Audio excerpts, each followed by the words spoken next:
Продолжая рубрику о самодельных мотоциклах, предлагаю вашему вниманию очередную подборку homemade проектов людей, которые своими руками у себя в гараже собрали работающую технику. Да, кто-то вложил больше денег, и их байки выглядят как серийные, но многие делают мото из подручных средств с минимальными вложениями, но при этом получают огромное удовольствие от езды на собственном творении. Начинает у нас сегодня электрический драгстер, который был создан практически полностью вручную. Рама сделана из трубы, бак и боковые обтекатели изготовлены из листового металла. Подвеска присутствует только на переднем колесе и состоит из телескопической перевернутой вилки, а заднее 300-мм колесо закреплено жестким способом. Установленный электродвигатель выдает 185 лошадиных сил максимальной мощности и 180 ньютон-метров крутящего момента. От 0 до сотни эта самоделка разгоняется за 3 секунды, а максимальная скорость составляет 210 км в час. Масса мотоцикла 280 кг.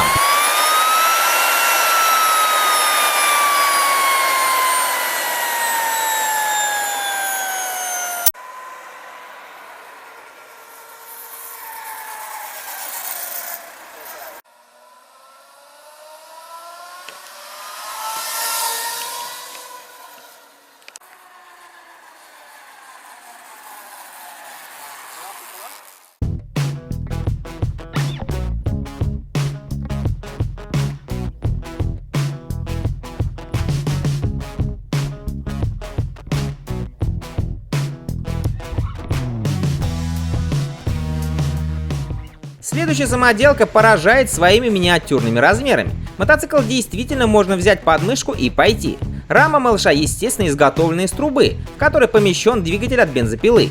Бак представляет собой автомобильный бачок омывателя. Для того, чтобы этот мини-мотик развивал приемлемую скорость, на заднее колесо была установлена максимально возможная звезда. За тормоза отвечает пара носков ног райдера.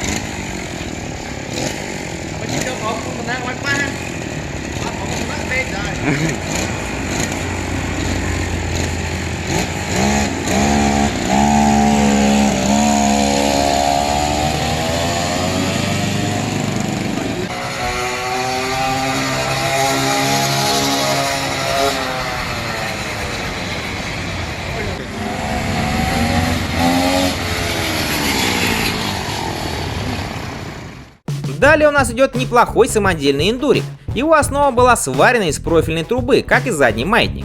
К раме подвешивается одноцилиндровый двигатель от донора, от которого самоделке достались также колеса, передняя вилка с моноамортизатором и бак с крылом. Все было окрашено в черный цвет. Выхлоп также был изготовлен вручную, за исключением, конечно же, прямоточной банки. А чтобы мотоцикл был заметен, на него была установлена пара больших круглых, но диодных фар. Кит-байк получился что надо.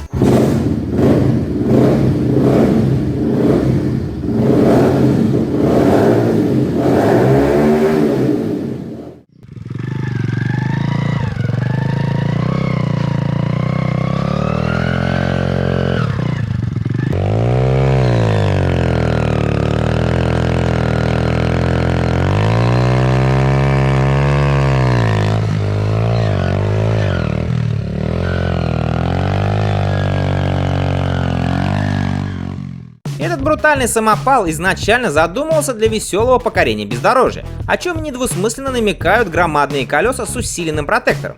Вся основа байка была сварена из профильной трубы, включая задний и передний маятник. Да-да, передняя подвеска сделана также максимально просто, никакой телескопической вилки, за нее отвечают два амортизатора. Сзади, кстати, моноамортизатор. Крылья изготовлены из листового металла. Мотоцикл, естественно, оснащен простеньким и доступным двигателем от мотоблока. За торможение отвечает один задний дисковый тормоз.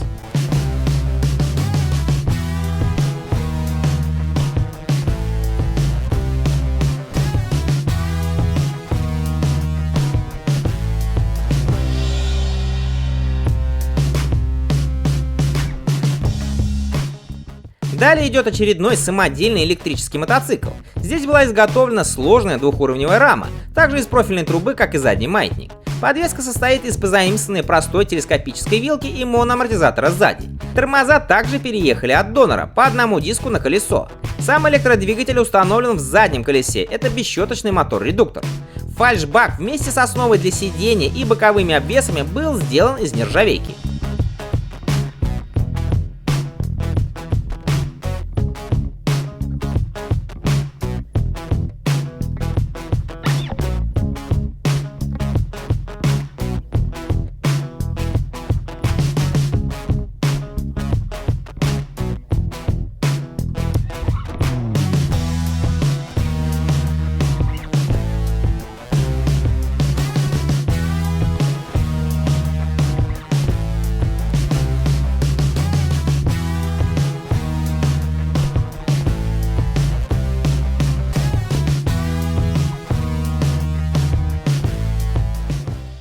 Этот самодельный шедевр выделяется среди остальных самоделок в первую очередь тем, что его основа деревянная, и лишь передняя часть рамы металлическая трубчатая. Подвеска присутствует только на переднем колесе в виде двух амортизаторов, которые прикреплены к деревянной вилке с помощью небольших рычагов. Двигатель также от мотоблока, однако очень интересно была осуществлена передача от него крутящего момента на заднее колесо. Из-за того, что ремень от мотоблока не попадал на заднее колесо, пришлось установить дополнительный маховик, на валу которого также находится звезда, которая уже посредством цепи соединяется со звездой заднего колеса. За торможение отвечает только задний барабанный тормоз.